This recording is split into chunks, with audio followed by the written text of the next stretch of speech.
কোনো টালবাহানায় যে কোনো মূল্যে গণভোটের রায় বাস্তবায়ন করতে হবে বলে মন্তব্য করেছেন জামায়াতের আমির ডাক্তার শফিকুর রহমান। আরও বলেন, ফ্যাসিবাদ কায়েমের চেষ্টা করলে জনগণ তাদের তাড়াবে। সিলেটে 11 দলীয় সমাবেশে যোগ দিয়ে তিনি এই কথা বলেন।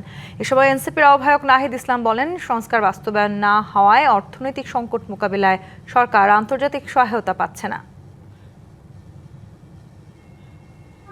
জুলাই সনদ বাস্তবায়ন সহ নানা দাবিকে সামনে রেখে সিলেট আলিয়া মাদ্রাসা মাঠে জড়ো হন 11 দলীয় ঐক্যের নেতাকর্মীরা।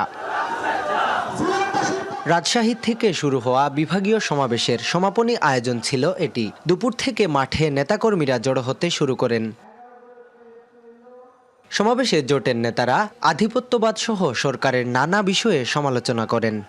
আমরা সরকারি দলকে বলছি পরিষ্কার করে, যদি আওয়ামী লীগকে পুনর্বাসন করবার চেষ্টা করেন তাহলে আপনারা 17 বছরের রাজনৈতিক রোজা রাখার প্রস্তুতি নেন।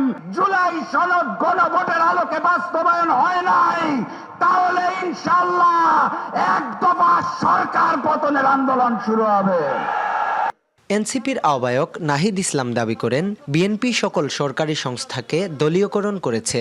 বিএনপি সে তার নিজের দলের ভিতর কোনো সংস্কার আনলো না এবং রাষ্ট্রীয় সংস্কারের জন্য যে ন্যূনতম ঐক্যমত্য, সেই ঐক্যমত্য সে মেনে নিল না। যদি সে জুলাই বিপ্লবকে ভুলে যায় তাহলে তার পরিণতি বিএনপি এবং তারেক রহমানের সরকারকেই ভোগ করতে হবে।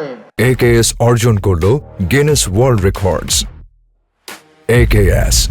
এদিকে জামায়াতে ইসলামীর আমির বলেছেন, যে কোনো মূল্যে গণভোটের রায় বাস্তবায়ন করতে হবে। দেশ থেকে দুর্নীতি, চাঁদাবাজি দূর না হওয়া পর্যন্ত লড়াই চলবে বলেও জানান তিনি।